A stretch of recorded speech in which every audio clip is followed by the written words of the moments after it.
नमस्कार दोस्तों, स्वागत है आप सभी का एक बार फिर हमारे चैनल में। दोस्तों, पत्नी को बामंगी कहा गया है, जिसका अर्थ होता है बाएं अंग का अधिकारी। इसलिए पुरुष के शरीर का बायां हिस्सा स्त्री का माना जाता है। दोस्तों, पत्नी को बामंगी क्यों कहा जाता है, आज के इस वीडियो में हम आपको बताने वाले हैं। तो प्रिय दर्शकों, बने रहना वीडियो के अंत तक। जानकारी अच्छी लगे तो इस वीडियो को लाइक करें और दोस्तों के साथ शेयर करें, और चैनल पर नए हो तो चैनल को सब्सक्राइब करके बेल आइकन को प्रेस करें। चलिए अब बढ़ते हैं वीडियो में आगे।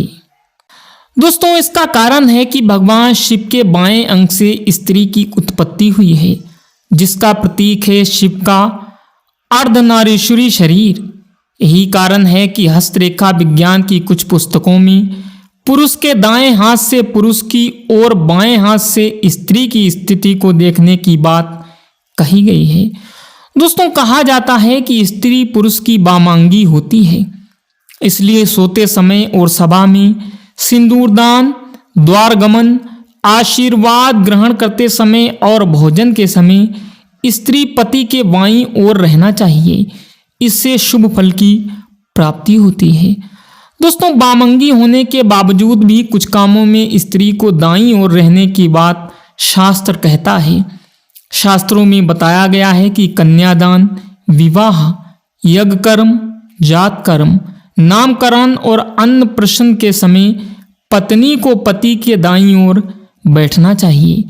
दोस्तों, पत्नी के पति के दाएं या बाएं बैठने संबंधी इस मान्यता के पीछे तर्क यह है कि जो कर्म सांसारिक होते हैं उसमें पत्नी पति के बाईं ओर बैठती है, क्योंकि यह कर्म स्त्री प्रधान कर्म माने जाते हैं। दोस्तों, यह कन्यादान, विवाह या सभी काम पारलौकिक माने जाते हैं और इन्हें पुरुष प्रधान माना गया है। इसलिए इन कर्मों में पत्नी के दाईं ओर बैठने के नियम हैं। दोस्तों, सनातन धर्म में पत्नी को पत्नी की बामंगी कहा गया है, यानी कि पति के शरीर का बायां हिस्सा। इसके अलावा पत्नी को पति की अर्धांगिनी भी कहा जाता है, जिसका अर्थ है पत्नी पति के शरीर का आधा अंग होती है। दोनों शब्दों का सार एक ही है, जिसके अनुसार पत्नी के बिना पति अधूरा है। प्रिय दर्शकों, पत्नी ही पति के जीवन को पूरा करती है, उसे खुशहाली प्रदान करती है, उसके परिवार का ख्याल रखती है और उसे वह सभी सुख प्रदान करती है जिसके वह योग्य हो।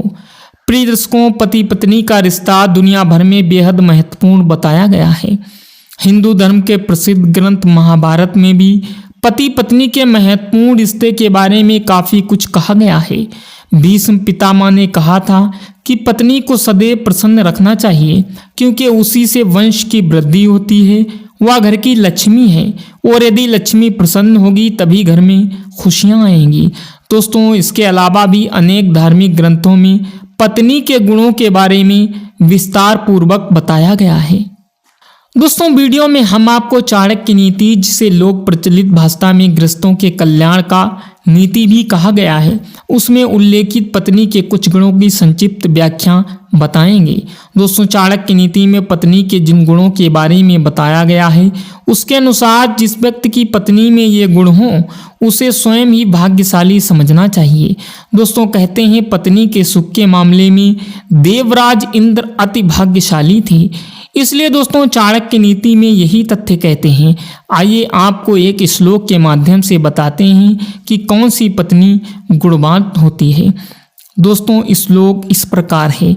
सा भार्या या गृह दक्षा, सा भार्या या प्रेवंता, सा भार्या या पति प्राणा, सा भार्या या पतिव्रता। दोस्तों, चाणक्य नीति में पत्नी के गुणों को समझाने वाला एक श्लोक है, यानी जो पत्नी गृह कार्य में दक्ष है, जो प्रियवादिनी है, जिसके पति ही प्राण हैं और जो पति परायणा है, वास्तव में वही पत्नी है। गृह कार्य में जस से तत्पर है वह पत्नी जो घर के काम काज संभालने वाली हो, घर के सदस्यों का आदर सम्मान करती हो, बड़े से लेकर छोटों का भी ख्याल रखती हो। यकीनन ऐसी ही पत्नी गुणवान होती है। तो दोस्तों अब आप लोग तो समझ ही गए होंगे कि शास्त्रों और चाणक्य नीति में पत्नी को वामांगी क्यों कहा गया है। आज के वीडियो में बस इतना ही। वीडियो आपको कैसा लगा हमें कमेंट करके ज़रूर बताइएगा। मिलते हैं अगले वीडियो में, तब तक के लिए good bye. Thanks for watching my video.